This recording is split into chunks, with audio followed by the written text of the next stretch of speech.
Hi everyone, this is Limo TV, always highlighting people who are doing good deed to people. Iyi ni Limo TV yerekana abantu bariko barakora ibyiza babikorera abandi.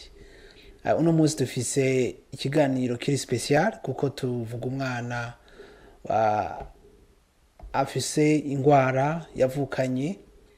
Uwo mwana rero ntiyavutse afise aho acisha umwanda mukuru. Bigasaba yuko avugwa kuko afise imyaka amezi 3 imbere yuko atangura gufungura bitagenze gutyo hoba ikibazo.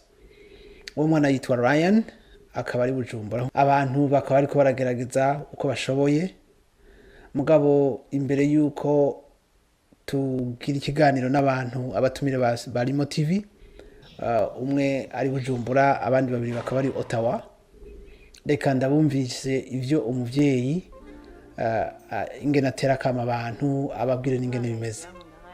Pecha yavutse tariki 8 z'ukwa mbere kuri uyu mwaka nyine. Yari yavukanye ikibazo avuka mu gisoci batuguruye. Twamenye ari umunsi avutse. Rero barashoboye kumugira operation ya sorie intestin niyo mufasha byagiye mu kaka. Rero twasanze operation ya kabiri badushaka kuyikora no mu Burundi. Nicyo gitanga turasaba abagira neza by'abadufashe batumuvuze. Batsabye miliyoni z'amarundi. Rero twashoboye kuzironka. Biramubabaza cyane. Hari igihe ararira kubera biramugora kugira amakaka.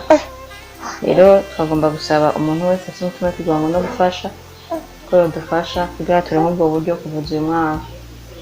Batubwiye yuko adashobora gufungura akimeze gutya kubera amaze gufungura bicemera nawe agashobora gupfa.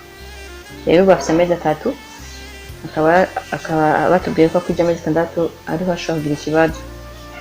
Rero turashimira umuntu wese azagira umutima kugira ngo kudufasha kugira ngo ashobore kuvuza uyu mwana. Uwogira kwigura ko gufasha hariho nimero ya konti muri bankobu. Ego murakoze cyane. Nkuko muvyumvise umuvyeyi arahejeje kuvuga ingene bimeze, akaba yateye akama abantu. Hariho rero association yitwa Ejo Tugire Ejo Heza, ikaba iri kirakora ibishoboka byose abari Burundi ari abari hanze bariko baritanga.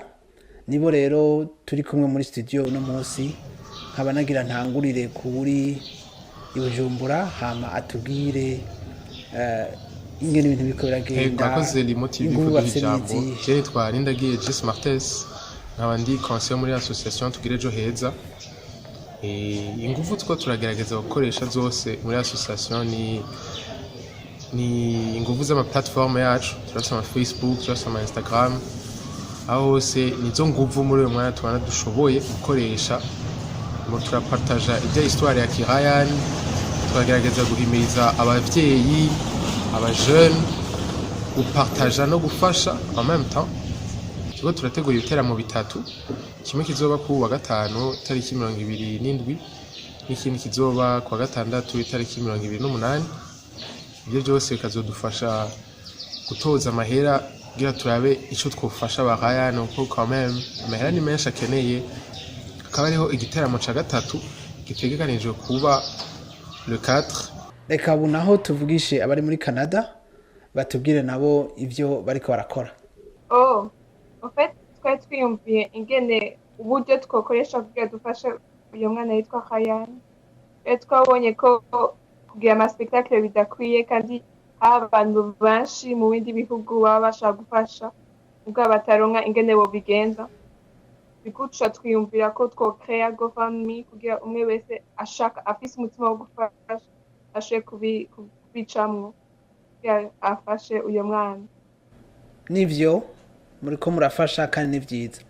Nk'abantu bari mu mahanga bifuza gufasha mubabwira iki?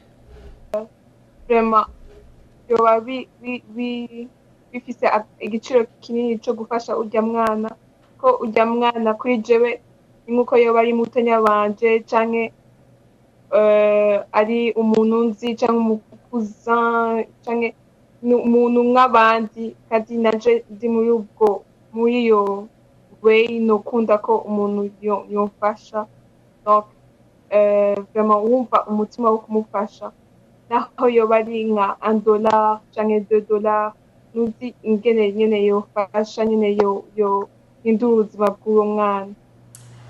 Ego murakoze ni motivi ko namushoboye kuduha akanya ko kuvuga igituma twakreye GoFundMe twarabonye yuko twabonye ikibazo ca Hayani hama turabona ko mu Burundi hari ico bariko barabikora bariko baragerageza uko bashobora kugira bamufashe hama turiyumvira hanino canke hanze y'u Burundi bifuza gufasha ariko badashobora gushika muri ico kibanza turiyumvira reka tugire ikintu dushobora gufasha Hayani natwe uko dushoboye naho yoba ari $1 nayo $2 ariko uko ushoboye kose kuko nta kintu kiryoshe ko kubona umuntu ageze ahantu ageze heza ukavuga at least naratereye ikintu nanje gatoya.